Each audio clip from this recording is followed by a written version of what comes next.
안녕하세요. 최근에도 백내장 수술을 하면 보험금이 지급되냐는 문의가 너무 많아서요. 영상을 만들었습니다.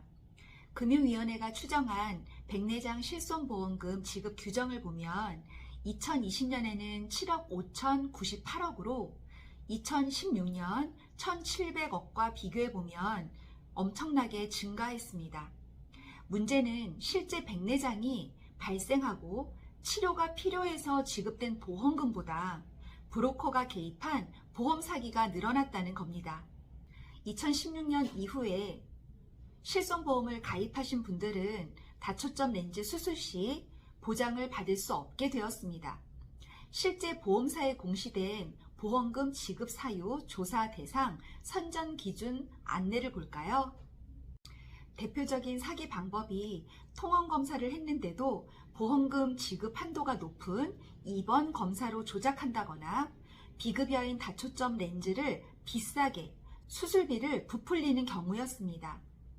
그리고 보험사는 2016년 1월 1일부터 실손보험 약관을 개정해서 2016년 1월 1일 이후 실손보험 가입자는 다초점 렌즈를 했을 경우에 보장하지 않는다라고 명시하게 되었습니다. 세극등 현미경 검사가 없는 경우, 세극등 현미경 검사 사진으로 수정체 혼탁이 확인되지 않는 경우, 그리고 수정체 혼탁으로 인한 시력 및 시각 기능 저하가 확인되지 않는 경우에는 추가로 조사를 하겠다고 명시하고 있습니다. 또한 백내장 수술에 대한 실손보험 가입자 유의사항을 보면 약관상 입원의 정의에 해당되지 않는 경우 백내장 수술은 통원 의료비로 지급됩니다 라고 명시를 해놓기 시작했습니다. 기존에 6시간 이상 병원에 머무를 경우 입원 영수증을 발급받을 수 있고 실손보험도 입원비로 청구할 수 있었는데요. 여태까지 지급해온 이 내용을 통원 지급으로 제한할 수 있는 근거를 만들었습니다. 그런데 실제 치료에서는 수술이 6시간 이내에 끝났더라도 합병증이나 부작용 발생을 관찰하기 위해서 병원에서 대기하는 경우가 많습니다.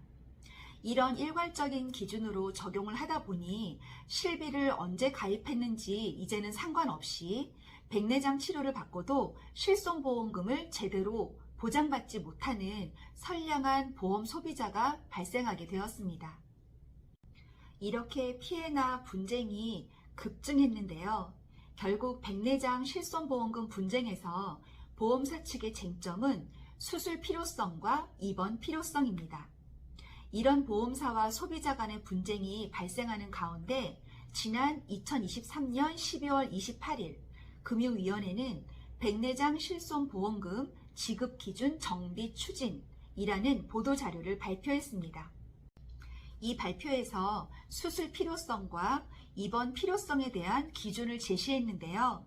먼저 수술 필요성 인정 기준을 살펴보면 첫 번째, 수술 당시 나이가 65세 이상인 경우, 두 번째, 단초점 렌즈를 삽입한 경우, 세 번째, 종합병원이나 대학병원에서 수술을 한 경우에는 수술 필요성을 인정한다고 발표했습니다.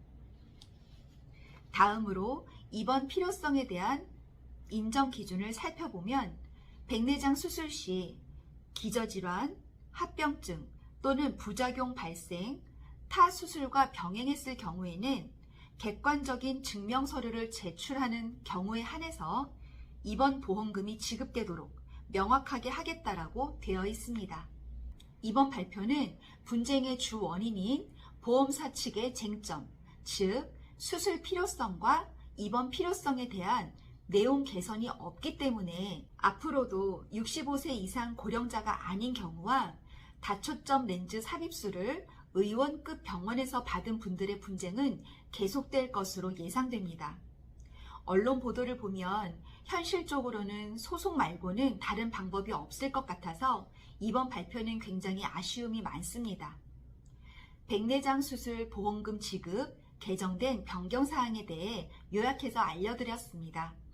앞으로도 도움되는 좋은 내용으로 찾아뵙겠습니다. 감사합니다.